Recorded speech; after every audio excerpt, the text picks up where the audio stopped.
The moment I discovered my wife's infidelity, time seemed to freeze. I stood in the doorway of our living room, the soft light of the late afternoon sun spilling through the windows, casting a warm glow on the scattered remnants of our life together. But instead of comfort, the sight filled me with an overwhelming sense of dread. There, on the couch, was my wife, Sarah, her phone in hand, laughter spilling from her lips like a melody I once cherished. But it wasn't the laughter that struck me, it was the face on her screen. It was him. The fitness influencer Ryan Morgan, a man whose chiseled jaw and perfect abs had made him a household name. I had seen him countless times on social media, flaunting his lifestyle, his workouts, his seemingly perfect life. I had never thought much of it until now. My heart raced as I pieced together the fragments of betrayal. The late nights, the whispered phone calls, the sudden obsession with her appearance. It all made sense. Shock coursed through me, followed swiftly by a wave of anger. I wanted to scream, to shake her until the truth spilled out, but instead I stood there paralyzed. The laughter stopped as she noticed my presence, her eyes widening in horror as she quickly locked her phone. I could see the guilt etched across her face, and it cut deeper than any knife. "Mark, she started, but I held up a hand, silencing her. I felt like a fool, a man who had poured his heart into a relationship only to find it tainted by deceit. In that moment, I was no longer the loving husband. I was a man betrayed, a man whose world had crumbled in an instant. I blinked back the tears that threatened to spill, unwilling to show her my weakness. As I turned away, the confusion inside me morphed into a dark, simmering anger. Questions flooded my mind, each one more painful than the last. How could she do this to me? What did he have that I did? The answers eluded me, but the rage was palpable. It ignited a fire deep within, a desire not just to confront her but to retaliate against the man who had encroached on my life, who had stolen my wife's affection. I spent the next few days in a daze. My routine, once filled with laughter and love, felt hollow. I could barely focus on work, my mind consumed by images of Sarah and Ryan together, their smiles, their intimacy. Each thought was a dagger twisting deeper into my heart. I replayed our life together, the moments we shared, and I began to wonder if any of it had been real. Was I just a placeholder in her life until someone better came along? The more I thought, the more my anger transformed into something darker, something vengeful. I couldn't let this go. I wouldn't allow Ryan Morgan to continue living his life as if nothing had happened. He represented everything I despised at that moment, his arrogance, his success, and the way he had taken my wife's love without a second thought. I began to devise a plan. It wouldn't be enough to confront him directly. No, I needed to dismantle the very foundation of his brand, the empire he had built on the backs of followers who worshipped him. I would make sure that he felt the weight of my fury, that he understood the pain he had caused. But how? The thought of revenge was intoxicating, and I found myself caught in a web of dark fantasies. I wanted to expose him, to reveal the truth behind his perfect image. The more I thought about it, the more I realized that I had the means to do so. Social media was a powerful tool, and I could use it to my advantage. As I sat in my empty office, staring at the computer screen, the pieces began to fall into place. I didn't need to be a monster, I just needed to be strategic. I would gather evidence, document the affair, and then unleash it onto the world. The thought sent a thrill through me, a sense of power I hadn't felt in weeks. But even as I plotted, a small voice in the back of my mind questioned my motives. Was I really seeking justice, or was this merely a way to soothe my wounded pride? It didn't matter. The desire for revenge burned brighter than any uncertainty. I would make Ryan Morgan pay. The days that followed my discovery were a blur of rage and determination. I became a man on a mission, fueled by the desire to reclaim my dignity and dismantle the life Ryan Morgan had built. The anger coursed through my veins like a drug, intoxicating and invigorating. I found myself obsessing over every detail of his life I could uncover, every social media post, every interaction he had with his followers. It was a strange kind of solace, immersing myself in the digital world he inhabited, a world that felt like a twisted reflection of my own. I began my research methodically. Ryan's social media accounts were public, a gold mine of information just waiting to be exploited. I spent hours scrolling through his posts, taking notes on the various collaborations he had with brands, the endorsements that filled his feed, and the carefully curated image he presented to the world. Each like, each comment from his adoring fans only fueled my anger further. They saw him as a god, but I knew the truth. He was nothing more than a man who had stolen my wife. As I gathered evidence, I also began to reflect on my life with Sarah. I thought about the moments that had once brought us joy, the vacations we had taken, the laughter we had shared. It was difficult to reconcile those memories with the betrayal I now felt. I was filled with a sense of inadequacy, questioning everything about our relationship. Had I not been enough for her? Had I failed her in some fundamental way? These thoughts churned in my mind, but I quickly pushed them aside. I couldn't afford to be weak. I had to focus on my plan. The first step was to gather proof of their affair. I knew that if I could expose Ryan for the fraud he was, it would not only damage his reputation but also serve as a form of justice for me. I needed to create a narrative that would resonate with his followers, one that would shatter the illusion he had crafted. I spent nights crafting a dossier, compiling screenshots of their conversations, photos of them together, and any evidence I could find of their clandestine meetings. I also reached out to a few friends in the industry, people who had once looked up to Ryan but had seen his darker side. They were more than willing to share their experiences, to provide me with the ammunition I needed. With each new piece of information, my resolve strengthened. I was no longer just a husband in pain, I was a man on a quest for revenge, and I would stop at nothing to see it through. As I prepared to execute my plan, I couldn't shake the feeling of moral ambiguity that loomed over me. Was I in the right? Did I have the right to destroy someone else's life, even if they had wronged me? I grappled with these questions, but each time I did, I was reminded of the pain Sarah had caused me. I had to remind myself that this was not just about revenge. It was about reclaiming my power, my identity, and my sense of self-worth. I decided to start by leaking information to the media. I crafted an anonymous email filled with the evidence I had collected, carefully organizing it to make it as compelling as possible. I made sure to include all the details of Ryan's brand partnerships and the potential fallout from his actions. I wanted to ensure that whoever received the email couldn't ignore it. Before hitting send, I paused for a moment, staring at the screen. My heart raced as I wrestled with my conscience. Was I really prepared to unleash this storm? I had never been a vindictive person, I had always believed in treating others with kindness. But Ryan had crossed a line and I felt justified in my actions. With a deep breath, I pressed the button and watched as the email disappeared into the ether, my heart pounding with a mix of exhilaration and fear. The next few days were agonizing. I watched Ryan's social media accounts closely, waiting for the fallout. I could feel the tension building, the anticipation churning in my stomach. And then it happened. The first article broke, detailing the allegations against him, quoting my anonymous tip and painting a picture of a man who had betrayed not only his wife but also his followers. As I read the article, a rush of satisfaction coursed through me. Ryan's carefully constructed facade began to crack. His followers, once so loyal, began to question everything they had believed about him. The comments section exploded, filled with disbelief and anger. I felt a wave of vindication wash over me. This was my revenge, and it was only the beginning. But as the days turned into weeks, I realized that my actions were having consequences beyond what I had anticipated. Ryan's brand began to falter, and I could see the despair etched on his face in the videos he posted, desperately trying to salvage his reputation. For every follower he lost, I felt a sense of triumph, yet a part of me also felt a twinge of guilt. Was this really justice, or was I merely becoming the monster I sought to destroy?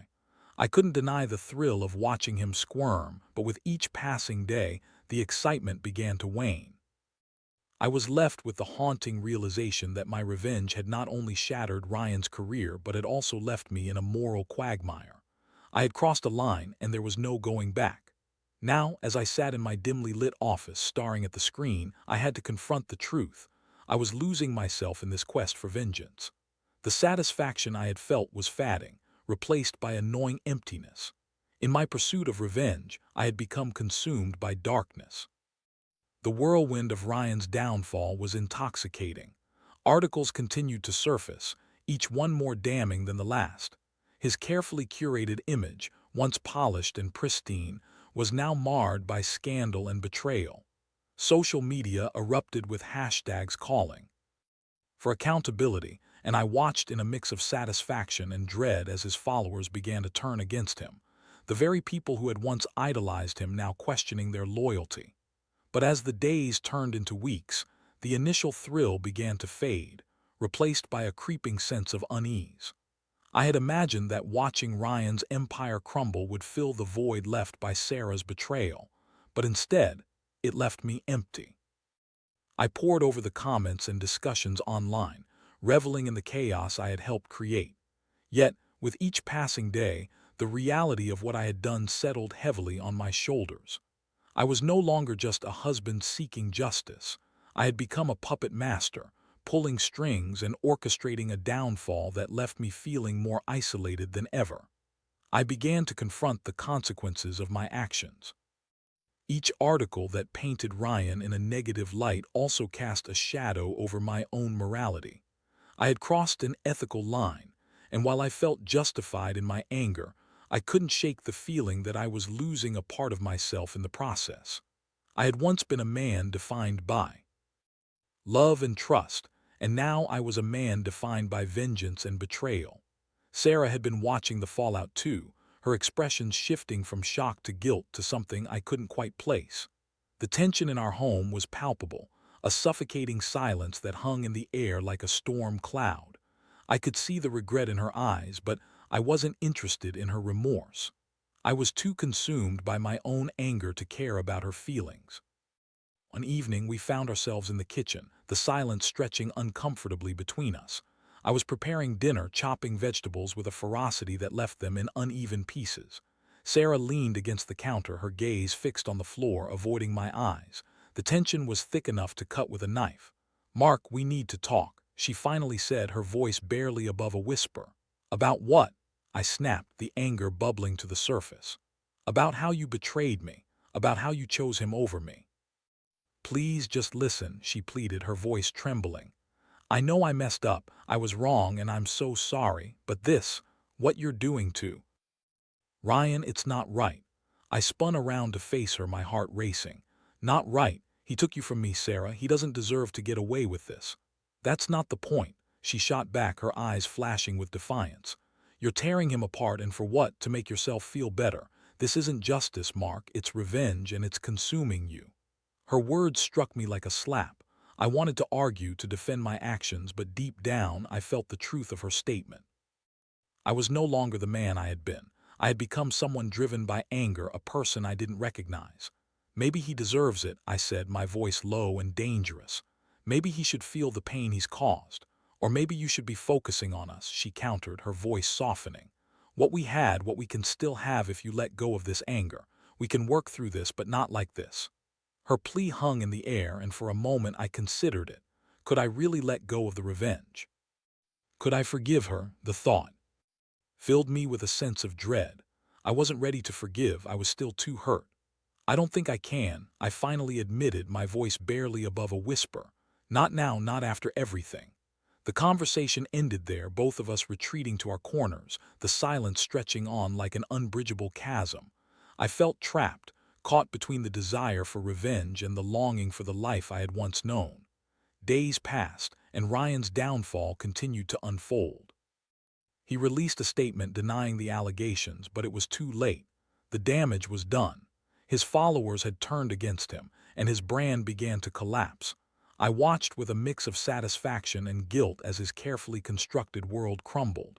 But I also felt a strange emptiness creeping in. I had achieved what I set out to do, yet the victory felt hollow. I was losing sight of why I had started this in the first place. Was it truly about justice, or was it simply an escape from my own pain? I began to question my motivations more deeply. I thought about the man I had been before Sarah's betrayal, the husband, who had loved fiercely and trusted completely. In my quest for revenge, I had transformed into someone who thrived on destruction, someone who reveled in the misery of another. One night, as I lay in bed, my mind racing with thoughts of Ryan and Sarah, I realized that I needed to make a choice. I could continue down this path of revenge, allowing it to consume me, or I could attempt to rebuild my life, to find a way to move forward. But could I ever move past the betrayal? Could I truly forgive Sarah, and could I forgive myself for the man I had become? As I wrestled with these questions, I felt the weight of my actions pressing down on me. The thrill of revenge was fading, replaced by a deep sense of uncertainty. I was standing on a precipice, and I had to decide whether to leap into the darkness or find a way back to the light. The days turned into a blur of chaos surrounding Ryan's collapsing empire.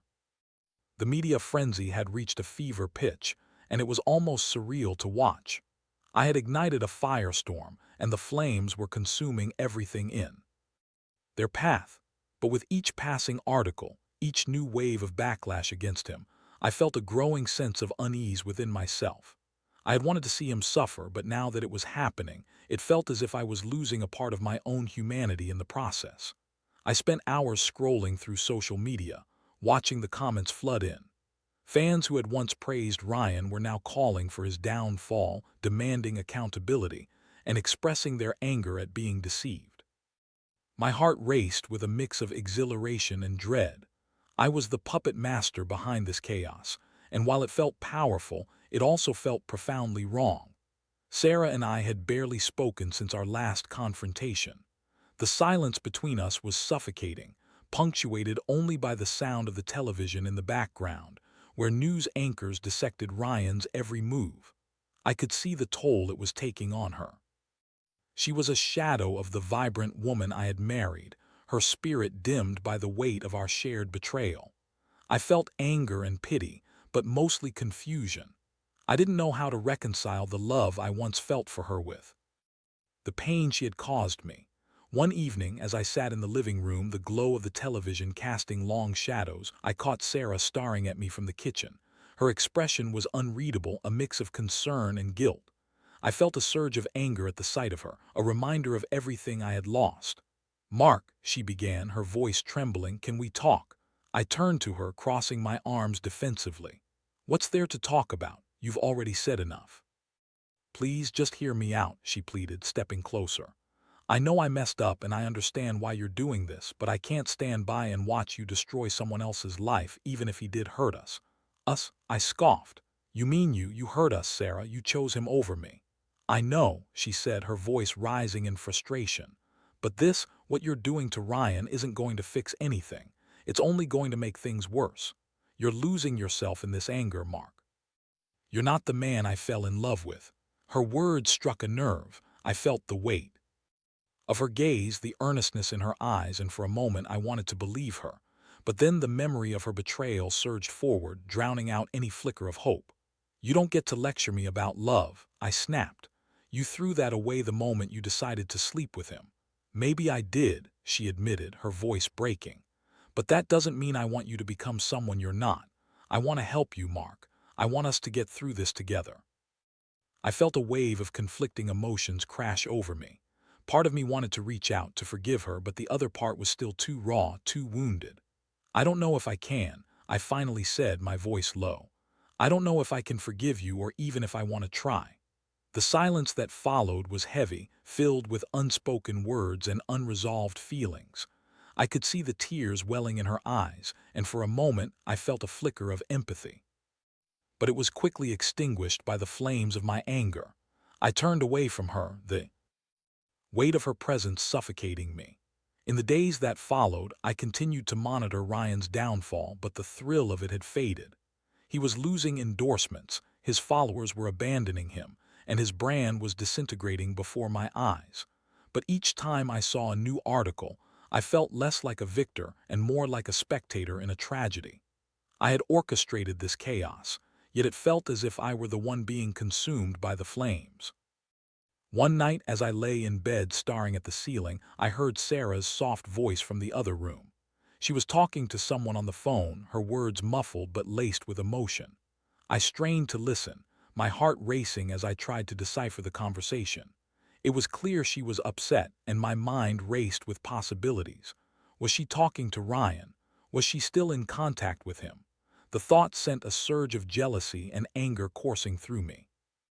Unable to contain myself, I got out of bed and walked toward the living room. I found her sitting on the couch, her phone pressed to her ear, tears streaming down her cheeks. She looked up as I entered, and her expression shifted from surprise to fear.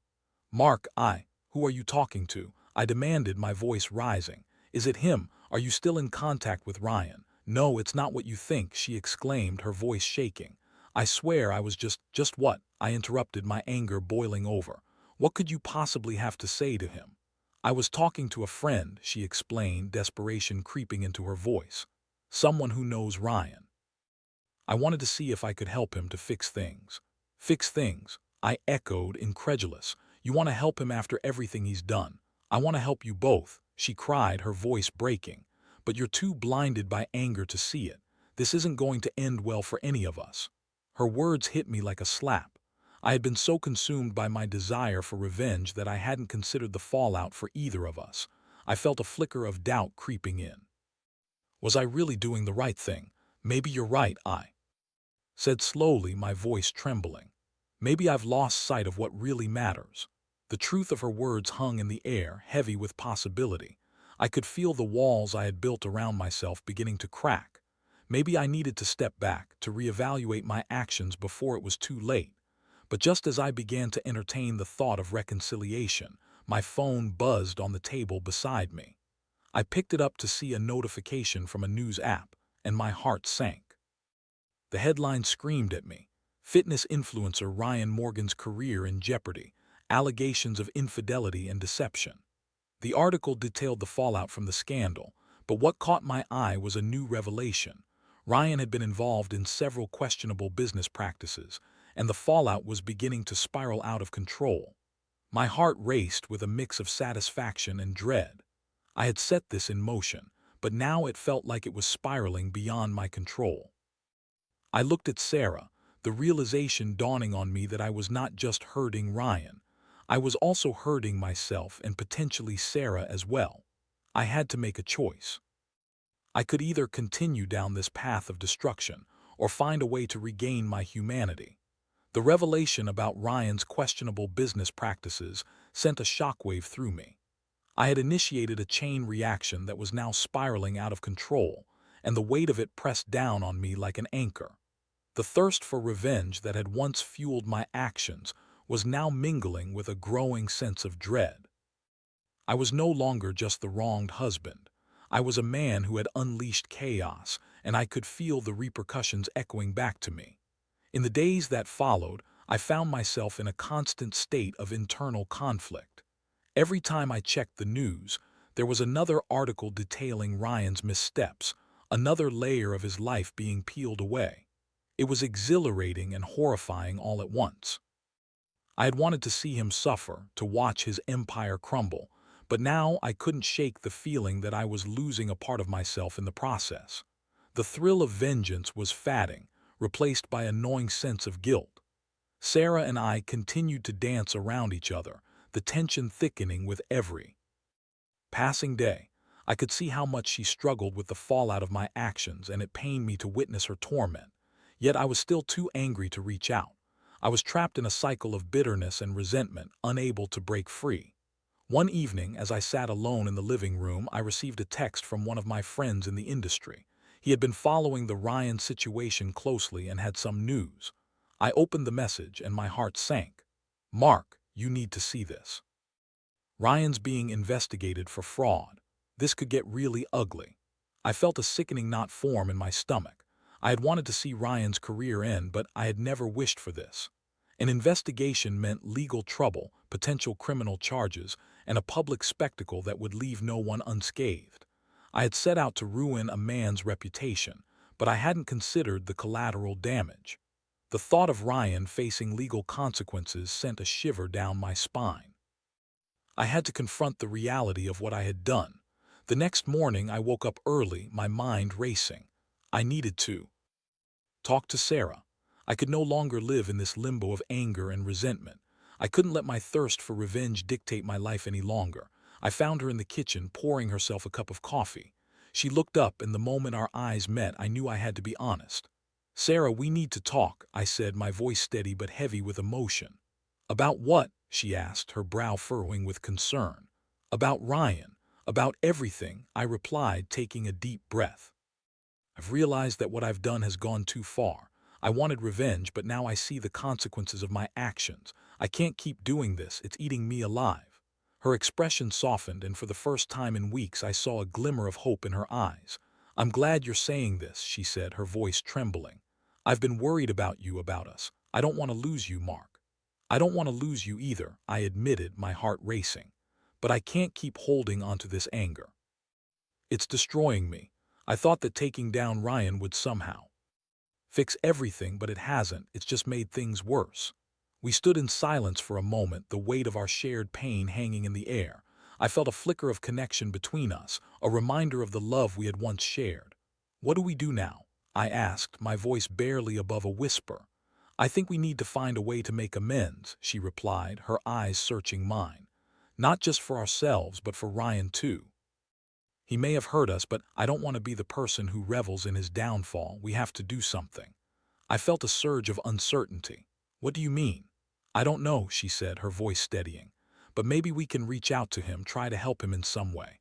It's a long shot, but I think it might be the only way for us to move forward." The idea felt radical, almost impossible, but as I considered it, I realized that it might be the only path toward healing. I had spent so long consumed by anger that I had lost sight of the bigger picture. Maybe it was time to stop fighting and start trying to mend the pieces of our shattered lives. With a newfound sense of purpose, I nodded slowly. "Okay, let's do it, but how?" Sarah smiled, the warmth returning to her expression. "I have a few contacts who might be able to help us. We can reach out to his management team, see if there's a way to facilitate a conversation. It won't be easy, but we have to try." As we began to formulate a plan, I felt a sense of relief wash over me. I was no longer a man driven by revenge. I was a man seeking redemption. It wouldn't erase the pain Sarah had caused or the chaos I had unleashed, but it was a step in the right direction. In the following days, we reached out to Ryan's management team, crafting a message that expressed our desire to discuss the situation. I felt a mixture of anxiety and hope as we sent it off into the void. Would he even want to talk to us? Would he be willing to listen? The waiting game was agonizing. Each day felt like an eternity. As we checked our phones obsessively, hopping for a response. But as the days turned into a week, I began to lose hope. Maybe Ryan was too far gone, too consumed by his own pain to consider our offer. Then one afternoon, as I was sitting at my desk, my phone buzzed with a notification. It was an email from Ryan's management. My heart raced as I opened it, my palms sweaty with anticipation. "Dear Mark and Sarah, thank you for reaching out. Ryan is currently dealing with a lot of personal issues, but we appreciate your willingness to talk. We'll pass along your message to him and see if he's open to a conversation." I felt a mixture of relief and uncertainty wash over me. This was the first step, but it was also just the beginning. Would Ryan be willing to meet? Would he even want to hear what we had to say? As I sat there, staring at the screen, I realized that whatever happened next would be out of my hands. I had taken a step towards healing, towards rebuilding my life and my marriage. I would have to trust that the journey ahead would lead us to a better place, not just for ourselves, but for Ryan as well. The days that followed the email felt like a pendulum swinging between hope and anxiety. I couldn't shake the feeling that the moment of truth was approaching, a pivotal point where everything could either fall into place or shatter into irreparable pieces. I had taken a step towards redemption, but now I had to confront the reality of what that meant. Sarah and I spent the next few days preparing for the possibility of meeting Ryan. We talked about what we would say, how we would approach the conversation. I wanted to express my pain, my hurt, but I also wanted to convey that I was willing to listen, to understand his side of the story. It felt like a delicate balance, and I wasn't sure I was ready for it. Finally, we received a response from Ryan. His management team had arranged a meeting, and they suggested a neutral location, a small cafe in the city that was known for its quiet ambience. The name felt significant, a place where we could hopefully find some semblance of peace amidst the chaos. On the day of the meeting, I felt a whirlwind of emotions. Nervousness twisted my stomach into knots as Sarah and I arrived at the cafe. We chose a table in the corner, and I could feel the weight of the moment pressing down on us. I glanced at Sarah, who looked equally anxious but determined. As we waited, I couldn't help but replay the events that had led us here.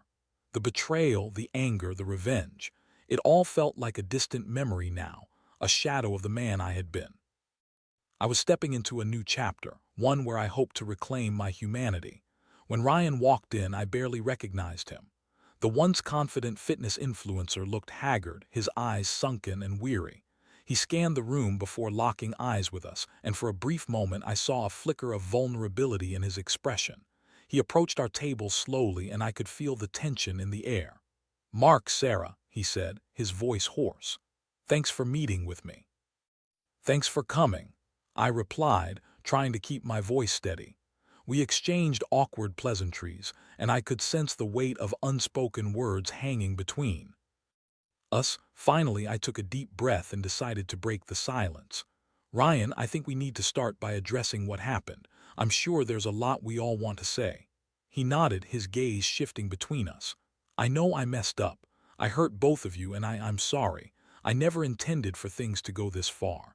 I was caught up in my own world, and I lost sight of what really mattered." His words struck a chord within me. I had spent so much time wanting to see him suffer, to watch his downfall, but now I was confronted with the reality of his pain. I could see the regret etched on his face, and I felt a flicker of empathy. "I'm not here to excuse your actions," I said, my voice steadier than I felt. "What you did hurt us deeply, but I think we need to understand each other if we're ever going to move forward." Ryan looked down, his fingers fidgeting with the edge of the table. "I get that. I've been reflecting a lot on my choices. I let my ego and the pressure of my career get to me. I thought I was untouchable, but now I see how wrong I was." Sarah leaned in, her voice gentle. "We all make mistakes, Ryan, but it's how we choose to move forward that defines us. We want to find a way to heal, not just for ourselves, but for you too." The conversation unfolded slowly, each of us taking turns sharing our feelings, our regrets, and our hopes for the future. It was raw and uncomfortable, but it felt necessary. With every word exchanged, I could feel the weight of the past beginning to lift, replaced by a fragile sense of understanding. As we talked, I began to see Ryan not just as the man who had betrayed me, but as a fellow human being who had also made mistakes. We were all flawed, all struggling in our own ways. It was a revelation that shifted something deep within me. By the end of our conversation, something had changed. The anger that had once consumed me was replaced by a sense of closure. I realized that true healing wouldn't come from revenge. It would come from understanding, forgiveness, and the willingness to let go. As we stood to leave, I extended my hand to Ryan. "I hope you find a way to rebuild, I really do." He looked at me, surprise flickering in his eyes before he reached out and shook my hand. "Thank you, Mark, I appreciate that." As we walked away from the cafe, I felt lighter than I had in weeks. Sarah turned to me, a smile spreading across her face. "You did it, you faced him." "I think we all faced each other," I replied, the weight of the world lifting from my shoulders. "And maybe we can all move forward now." In the weeks that followed, I watched as Ryan began to rebuild his life. The articles about him shifted from scandal to a narrative of redemption. I could see that he was working hard to regain the trust of his followers, and while it was a long road ahead, I admired his determination. As for Sarah and me, we began to heal too. The silence that had once filled our home was replaced with conversations about our future, our dreams, and the love that still lingered beneath the surface. It wasn't easy, but we were committed to working through our pain together. I realized that life is a complex tapestry of love, betrayal, and redemption. I had been given a second chance, not just to forgive Sarah and Ryan, but to forgive myself. The journey ahead would be long, but I was ready to embrace it, ready to step into a future defined by hope rather than revenge. As I sat on the couch one evening, reflecting on how far I had come, I felt a sense of peace wash over me. I had faced the darkness within me and emerged stronger, and while the scars of betrayal would always remain, they would no longer define me. The sun set outside, casting a warm glow across the room, and for the first time in a long while, I felt a sense of gratitude.